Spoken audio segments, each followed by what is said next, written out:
नाम है आपका, क्या मेरा नाम तमन्ना सोनी है और मैंने अपनी फर्स्ट बुक जो है रिलीज़ करी है, जिसकी आज फर्स्ट लुक आउट है और इस बुक का नाम है उर्मी। उर्मी यानी कि एक लहर। ये प्रेरित है हमारी ज़िंदगी से। जैसे समुद्र की लहरें हम देखते हैं, कभी वो शांत होती हैं और कभी कोलाहल मचाती हैं। इसी स्वरूप में हमारी ज़िंदगी में उतार चढ़ाव चले रहते हैं, कभी सुख है तो कभी दुख है।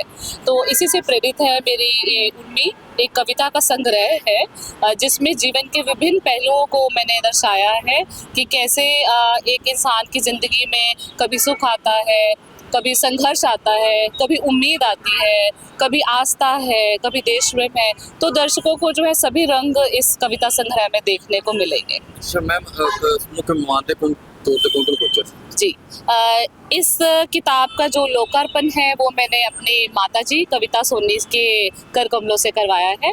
जन्मदाता से बड़ा मैं मानती हूँ कि कोई भी चीफ गेस्ट नहीं है, पर इसके साथ साथ इस समारोह की जो शोभा बढ़ाने आए वो मेरे भाई बहन, मेरे एक बार प्रेम से बुलाने पर लोग पहुंचे। मैं बहुत आभारी हूँ हमारे म्युनिसिपल कॉरपोरेशन के असिस्टेंट कमिश्नर श्री जसदेव सिंह सेखो जी के, जो मेरे प्रेम भरे प्रस्ताव को उन्होंने स्वीकार किया और बहन की इस हौसला अफजाई करने के लिए पहुँचे। इसके साथ साथ और भी संस्थाओं से लोग आए, पक्षी सेवा संस्थान से सुभाष सोंडी जी और मनीषा कपूर जी, आप आम आदमी पार्टी से, और मेरे बैंक के साथी, दोस्त मित्र रिश्तेदार सब लोग वहाँ पहुंचे मेरी हौसला अफजाई करने के लिए। सिस्टर गल करिए तो नौजवानों को की मैसेज देना चाहूंगा, भावें लड़के तो भावें लड़कियां, हल्की जी घटनाई आंदी तो हार के बह जाते हैं, ते वो सुनेहा की देना चाहूंगे जिवें तुसीं बुक रिलीज कीती होई? जी जी, देखिए इसके ऊपर मेरा ये मानना है कि इंसान को कभी उम्मीद नहीं छोड़नी चाहिए। अगर मैं अपनी खुद की निजी ज़िंदगी की भी बात करूं तो बहुत से उतार चढ़ाव आए। कभी ऐसा भी दिन आता था कि मन होता था कि ज़िंदगी यहीं ख़त्म हो जाए तो अच्छा है, और कभी रात ऐसी होती थी कि लगता था कि ये दिन ना ही निकले मेरे लिए और हम चले जाएं तो अच्छा है ना। मगर एक जो आप कहें एक फायर अंदर हमेशा रहती थी कि नहीं, हम ज़िंदगी से हार नहीं मान सकते हैं, हमें कुछ करना है, कुछ बनना है, और जैसे मर्जी विपरीत परिस्थितियां आए मगर हम हौसला नहीं छोड़ सकते हैं। हमें एक मिसाल कायम करनी है कि जो भी परमेश्वर ने हमारे हाथों की लकीरों में सुख दुख लिख दिए हैं, हमें उसको सरेंडर करके, उसको सौंप कर वो पल जीने हैं और कभी हार नहीं माननी है।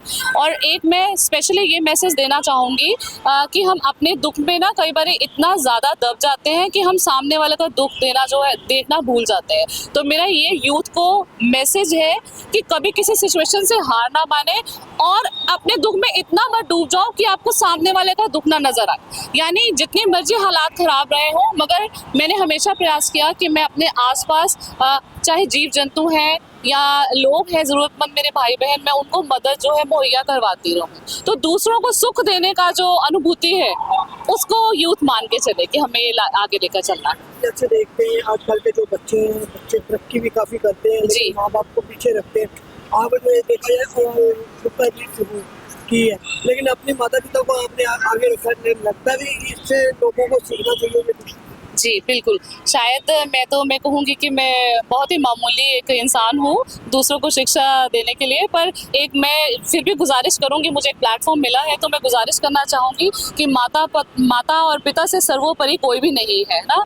मेरे पिताजी का स्वर्गवास 9 साल पूर्व हो चुका है, मगर जब ये मेरी बुक रिलीज़ हुई तो मैंने इस चीज़ का बहुत ध्यान रखा कि मेरी माताजी के साथ मुझे उनका आशीर्वाद भी रहे, और स्पेशली जो है कार्यक्रम में स्टेज पर उनकी फ़ोटो जो है मैंने वो प्लेस की थी। और मेरी इस कविता संग्रह में भी माता पिता के जो हमारे त्याग हैं और जो उनकी देन है, हमारे जो संस्कार उनसे मिले हैं, उसकी झलक भी आप महसूस कर सकेंगे। इस किताब में खास मैसेज क्या दिया आपने? सर, इस किताब के मैसेज में मैं फिर वही दोबारा दोहराऊंगी कि हर वर्ग के लिए है, हर उम्र के हर वर्ग के लिए ये किताब है। इसमें देश प्रेम, आस्था, उम्मीद, ईश्वरीय प्रेम, है ना, उम्मीद, संघर्ष, हर तरह का रंग संपूर्ण है इस किताब में।